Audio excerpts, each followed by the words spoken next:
For just over 3 years now, Dr. Bill Hardgrave has led the University of Memphis, and today he joins us to talk about the university's growth. We welcome you to Action News 5. Yeah, thanks for having me. We're thrilled to have you here, and we hope you'll be a frequent guest. And first of all, we want to ask you, 3 years now, 3 years and 3 months almost exactly, you have been the president, the 13th president of the University of Memphis. How have you enjoyed your service there?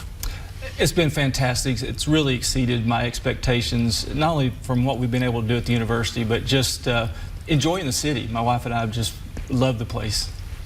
All right, well, let me ask you a tough question now, and it's about pricing, because everything in our world these days faces increases. The fall semester at the U of M starts August 25th. It's right around the corner. With the start of the new school year, there will be a 9.2% increase in tuition. That's about $264 extra for a typical 15-hour course load. Why did the board and the leadership decide this increase is needed? You know, first of all, tuition increases is one of the toughest decisions that we have to make, because we want to keep the cost and the cost to go to the University of Memphis as low as possible. And if you look at what we've been able to do over the past 5 or 6 years, we've had the lowest increases in the state. And I'm very proud of that. But unfortunately, the cost of everything is going up, and we're not immune to that. Insurance premiums, the cost of materials, the cost of labor, it all goes up. And so when you look at that number, it's 4.92. Why 4.92? Because we put that final point on what's the least amount of increase that we could, what's the least amount of increase that we could have and still maintain our operations. Very good. And so, the state said we could go up to, I think, 6.5, and we didn't go the full way. We're really doing our best to try to keep it as affordable as possible. Very good. And you all are launching at the U of M several new programs in the fall. The Polytechnic at U of M initiative launched on July 1st. It focuses on workforce needs in applied technology fields.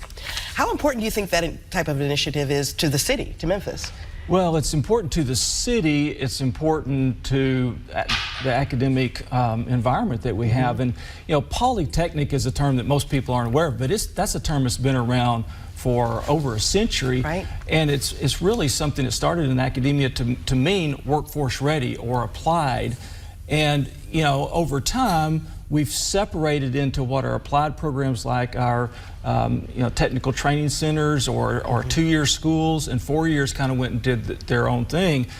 Now we're seeing opportunities where we need to make sure that we have environments and opportunities for students who may have been in the workforce, who want to come back and get that 4-year degree, or maybe they want to come in and focus on a particular area and be really workforce ready quickly, maybe after just taking 12 or 14 hours, and then enter that workforce, but have that 4-year path. So we've got these programs that are workforce ready, things like advanced manufacturing or construction management or IT, and you will see things like cybersecurity and AI, that you can kind of come in, do this, exit, come back, make it just as flexible as possible for students of all ages and backgrounds to come in and get a 4-year degree.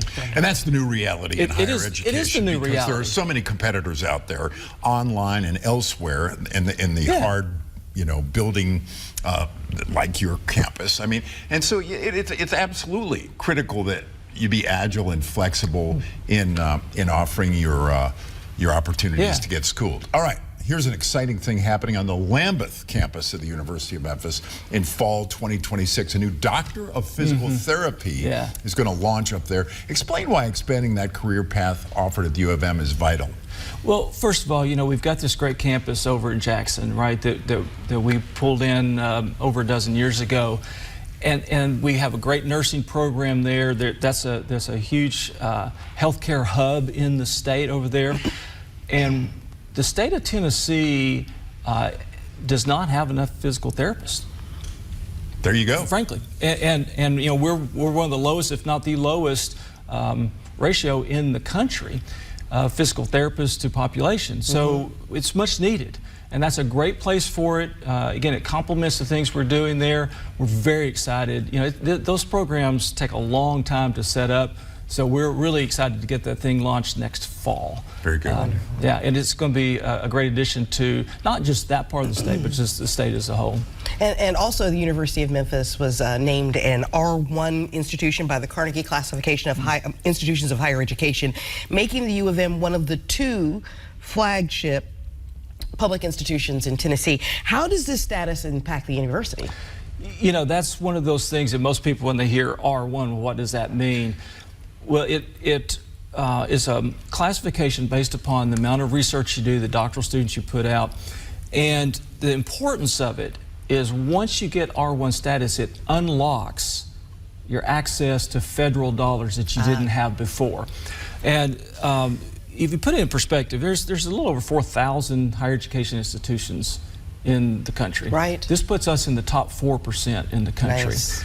And since we received R1 status in December of 2021, so effectively 2022, we have doubled the amount of research that we do. We do over $100 million in funded research now. Wow. Wow. And a lot of that gets unlocked. Again, we do a lot with the Department of Defense. We have a huge operation out at President's Island right here in Memphis that we do work with the Office of Naval Research and others. Amazing. Right here. And we would not have been able to do that if we hadn't unlocked it via the R1 status. And so that's something that they relook at every 3 years. We've sustained that R1 status, just kind of blew past the minimum requirements, and you know, we look to continue to grow our research every year. A constructive force in the university's history. Absolutely. All right, we're going to be back with more with the 13th president of the University of Memphis, Dr. Bill Hardgrave, when we come back.